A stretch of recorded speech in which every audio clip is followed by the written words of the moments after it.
Hey, salut! Donc aujourd'hui, on doit interrompre notre programmation spéciale de notre voyage en Floride par rapport au fait que dans la vraie vie, on est revenu au Québec. Malheureusement. Donc on va faire une petite pause dans nos vidéos de Floride étant donné que donc on est rendu mi-octobre à peu près. Et puis donc l'heure est venue pour nous qui sommes revenus au Québec justement. Donc d'hiverniser la roulotte. Puisque nous, on la met dans un entrepôt qui est non chauffé. Donc, j'ai pensé vous faire une petite vidéo pour vous montrer un peu comment moi je le fais en fait depuis des années. Très simple en tant que tel. Donc, je vais vous montrer ça aujourd'hui. Donc, alors, lorsqu'on parle d'hivernisation, donc il y a deux écoles de pensée. Il y a les personnes qui soufflent l'air dans les tuyaux, donc dans tous les conduits d'eau qui soufflent de l'air tout simplement pour enlever l'eau. Il y a également ceux qui mettent de l'antigel, donc qui remplissent les tuyaux d'antigel. Moi, je me casse pas la tête, je fais les deux. Donc, premièrement, je souffle mes tuyaux pour enlever toute l'eau et après ça, donc je les remplis d'antigel. Donc, c'est comme une double précaution, si on peut dire. Mais étant donné que, bon, un gros galon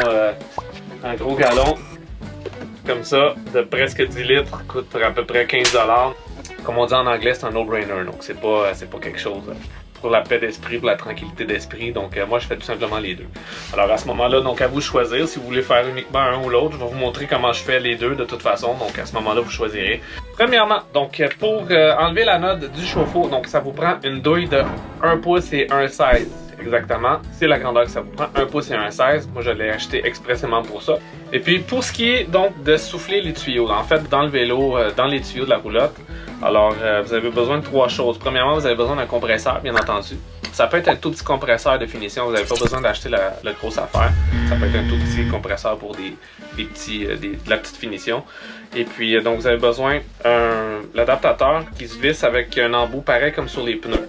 Et sinon, si vous avez une hose avec un Quick Connect qu'on appelle, donc tout simplement rentrer vite fait. Donc ça vous prend quelque chose comme ça. Celui-ci, il est fait maison, étant donné que j'avais tous les morceaux que j'avais besoin dans le garage. Donc j'ai dit, je vais me le faire moi-même. Mais sinon, ça se vend donc déjà tout fait. Sur Amazon, là, il en pleut, puis dans n'importe quel magasin pour les pièces de VR, tout ça. Donc généralement, pour les roues comme ça, donc comme pour les pneus, vous devez tenir le bouton très souvent. Donc, en tout cas, celle-là que moi j'ai, vous devez tenir le bouton. Donc, idéalement, ça prendrait 2 personnes. Une qui le tient, le bouton, puis l'autre qui va ouvrir les robinets. Donc, c'est pour ça que j'aime mieux lui. Donc, alors, on branche tout simplement la hose et puis on laisse ça là jusqu'à temps qu'on va faire tous les robinets les uns après les autres. Ce qui est très important, c'est de limiter la pression d'air à la sortie du compresseur à 50 litres. Les tuyaux des VR, c'est pas aussi résistant que les tuyaux résidentiels. Alors, il faut tout simplement baisser la pression pour être sûr de pas rien endommager. Donc, je vous suggère, avant même de commencer, donc de tout simplement ouvrir les robinets pour enlever toute pression qu'il pourrait y avoir. Donc, dans ce cas-ci, il n'y en a déjà pas. Alors, ça, c'est parfait. Donc alors moi je commence toujours par enlever la nob et puis ça va se vider. Donc on laisse ça couler jusqu'à temps qu'il n'y en ait plus. Donc moment idéal pour vérifier donc la nob. On voit que ça commence tranquillement à être maganée, mais elle va être encore bonne pour l'année prochaine. Donc si jamais vous voyez que ça commence à amincir pas mal, donc à ce moment-là, il faut tout simplement la remplacer. Après avoir vidé donc le chauffe-eau, donc on va ici, le chauffe-eau se trouve à l'intérieur. Et bien, on va tout simplement fermer la valve qui permet à l'eau de se rendre à l'intérieur du chauffe-eau.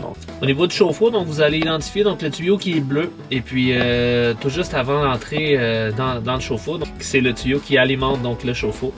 Alors vous avez une valve toujours sur ce tuyau-là, donc c'est cette valve-là que vous allez tourner. Donc quand vous allez pouvoir envoyer de l'air et l'antigel, donc ça n'ira tout simplement pas à l'intérieur du chauffe-eau et ça va tout simplement passer tout droit. Généralement, donc le sens du robinet lui-même indique le sens dans lequel la valve se trouve. Donc comme là elle est droite, ça veut dire que l'eau passe tout droit. Et si jamais vous la tournez donc de 45 degrés, ça veut dire que donc ça va tout simplement aller à 45 degrés, c'est-à-dire donc sur l'autre tuyau qui s'en va en haut. Donc voilà.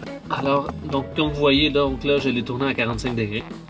Donc moi, je referme toujours Donc je referme les panneaux, donc comme ça, ça reste à sa place. Il n'y a pas de danger qu'on le perde ou qu'il se magane ou qu'il tombe pendant un déplacement, tout simplement. Donc, en même temps, dans mon cas, ça tient uniquement avec des vis, donc je le mets comme ça. Je suis sûr et certain de savoir où est-ce qu'ils sont au printemps. Donc lorsque viendra le moment de rouvrir, dans le fond, tout est à sa place encore. Donc si vous ne mettez pas le panneau, il y a des bonnes chances quand même que vous perdiez les vis ou un panneau se brise ou quelque chose comme ça. Donc je remets tout simplement donc, à l'état normal. Donc on va tout simplement venir réduire donc, la pression jusqu'à 50 PSI. Donc ça c'est la pression de la sortie du compresseur. Venir baisser la pression. Et voilà, donc 50. Pour ceux qui vont avoir choisi le bout avec la valve comme pour les pneus, donc c'est comme ça. Sauf que c'est ça, donc on doit absolument peser sur le bouton donc pour le garder, donc idéalement il faut être deux. Donc un qui appuie pour envoyer l'air pendant que l'autre personne va tout simplement ouvrir les robinets un après l'autre. Pour ma part maintenant, donc je prends l'autre, donc tout simplement on fait juste brancher donc, le Quick Connect, donc il va toujours avoir une pression d'air constante dessus, donc à ce moment-là ça va envoyer de l'air aussitôt qu'on va ouvrir les robinets. Donc on a ici donc l'entrée d'eau pour la ville, donc on va tout simplement venir brancher notre embout ici. Et voilà, et puis on va venir connecter donc la hose tout simplement. Et voilà, donc on est prêt à ouvrir donc tous les robinets les uns après les autres. Donc à ce moment-là, donc on est bon pour commencer donc à ouvrir toutes les valves les unes après les autres. Donc dans mon cas, moi je l'ai fait en ordre, tout simplement. Donc partant de l'arrière vers l'avant et après je refais la même chose une deuxième fois. Donc absolument ça prête. Donc voilà. Donc on laisse rouler jusqu'à temps qu'il n'y ait plus d'eau qui sort. Donc ça c'est toute l'eau qui est à l'intérieur des tuyaux. Alors voilà, il y en a quand même pas mal.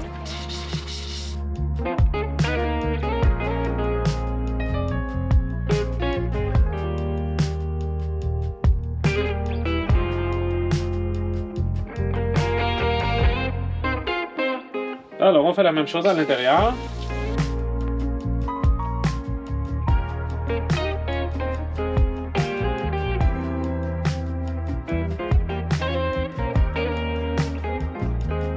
Avec l'eau chaude également. Donc maintenant à la salle de bain.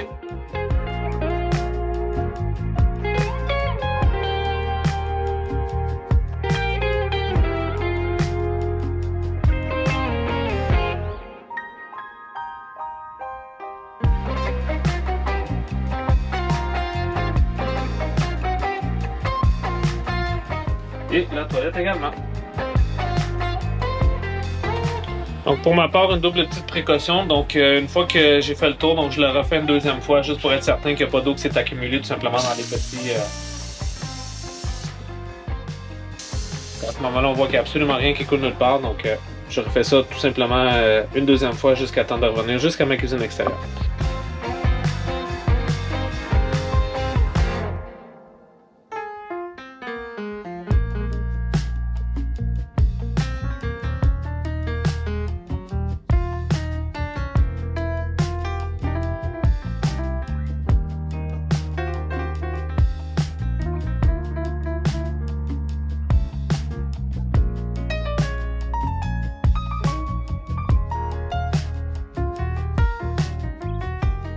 Donc bien sûr, n'oubliez pas aucune des sorties d'eau. Donc dans mon cas ici, j'ai une sortie pour une hose régulière. Donc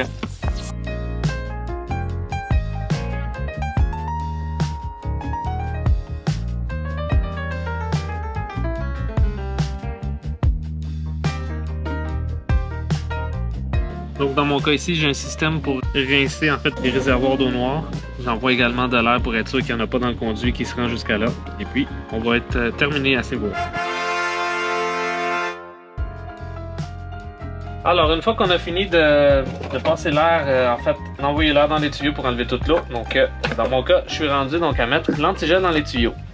Alors, vous allez trouver donc dans le compartiment où il y a votre pompe à eau. Tout simplement, moi, dans mon cas, elle est dans la salle de bain en dessous de l'évier. Trouvez la pompe à eau. Et puis, non loin de là, vous allez voir un tuyau comme ça. Donc, tout simplement, donc, qui sert exclusivement à mettre l'antigel dans les tuyaux.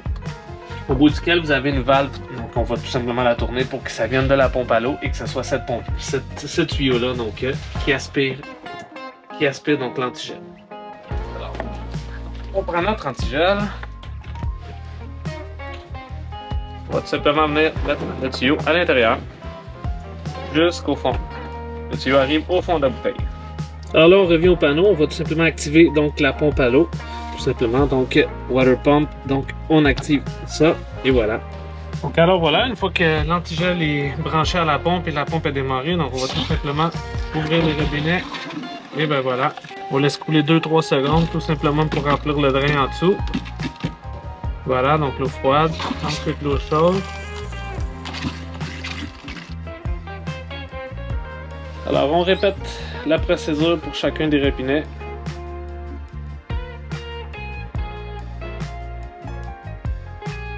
Si jamais il restait un peu d'eau dans les tuyaux, donc elle va être tout simplement poussée par l'antigel. Donc l'eau froide, ensuite l'eau chaude.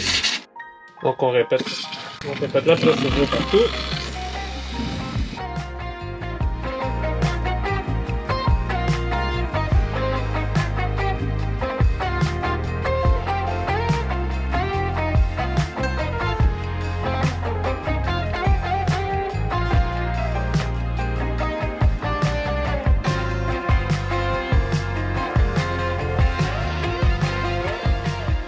Le reste d'antigel du gallon qui reste, donc je fais juste tout simplement le verser dans les éviers, tout ça, donc pour remplir, pour être sûr d'avoir les coudes de plomberie, en fait d'évacuation d'eau bien plein.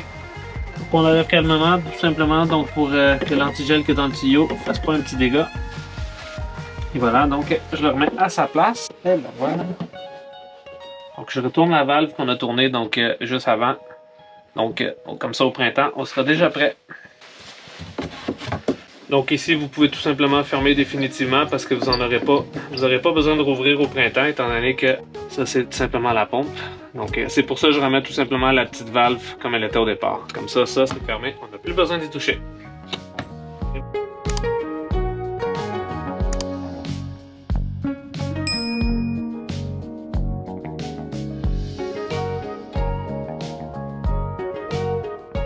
Alors moi je remets toujours la node donc à cet endroit là, comme ça vous la chercherez pas au printemps, vous savez exactement ce qu'elle va être, donc et voilà, donc ça c'est fait.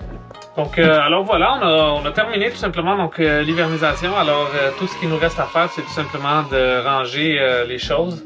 Moi ce que je fais, j'ai des gros bacs en plastique, donc tout ce qui reste pas dans la roulotte durant l'hiver, donc on le met à l'intérieur et on rentre ça dans la maison tout simplement. Donc qu'est-ce que vous devez enlever, c'est tout ce qui est comestible, vous devez débarquer ça. Pas mal tout, les liquides, les shampoings, les savons, ces choses-là, donc les trucs d'hygiène, tout ça, donc nous on débarque tout, absolument tout. Donc la seule chose qu'on laisse dans la roulotte normalement c'est les draps, donc on a lavé tous les draps, donc on les lave, on les plie, on les met dans les sacs tout simplement qu'on aspire l'air à l'intérieur. Et donc ça on laisse ça dans la roulotte, donc sous ces sacs-là, donc sous vide. Et puis donc tout ce qui est électronique, les télévisions, tout ça, donc ça vous pouvez laisser sans aucun problème dans la roulotte au froid.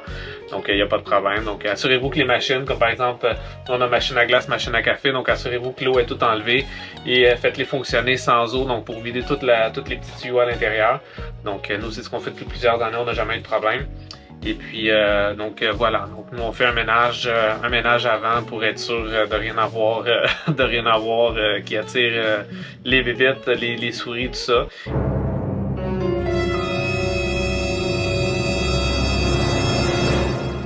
À la toute fin, donc on enlève les batteries. Assurez-vous d'avoir fermé tous vos slides et tout ce qui requiert de l'énergie. Donc assurez-vous d'avoir tout fermé ça avant de débarquer les batteries parce qu'après il est un petit peu trop tard. Moi, je vous suggère, dans le fond, de prendre une photo de vos branchements de batterie, étant donné que c'est souvent le genre de question qu'on voit au printemps. Donc, quel fil qui va sur le positif, le négatif, parce que des fois, donc, il y a du noir, il y a du blanc, et puis sur les roulottes, donc c'est pas toujours les mêmes choses que sur les maisons. Donc, prenez une photo exactement des couleurs. Vous aurez juste à vous fier à cette photo-là, donc au printemps, lorsque vous brancherez vos batteries à nouveau. Et puis, dans mon cas, je vous le montrerai pas, j'ai un setup un petit peu différent de ce qui est régulier, mais donc voilà, et comme je vous dis, rentrez ça à la maison, les batteries, et puis branchez ça sur un chargeur intelligent, ou si vous en avez pas, donc faites juste les brancher sur un chargeur une fois par mois et demi à peu près, donc question de les garder en bonne santé. Donc on a terminé. Alors, je vous souhaite un bon hiver. Et puis sur ça, donc au courant des prochaines semaines, on va continuer de vous montrer donc les belles images de notre voyage en Floride.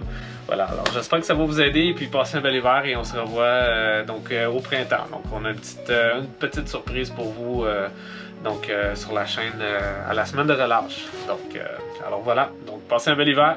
À bientôt.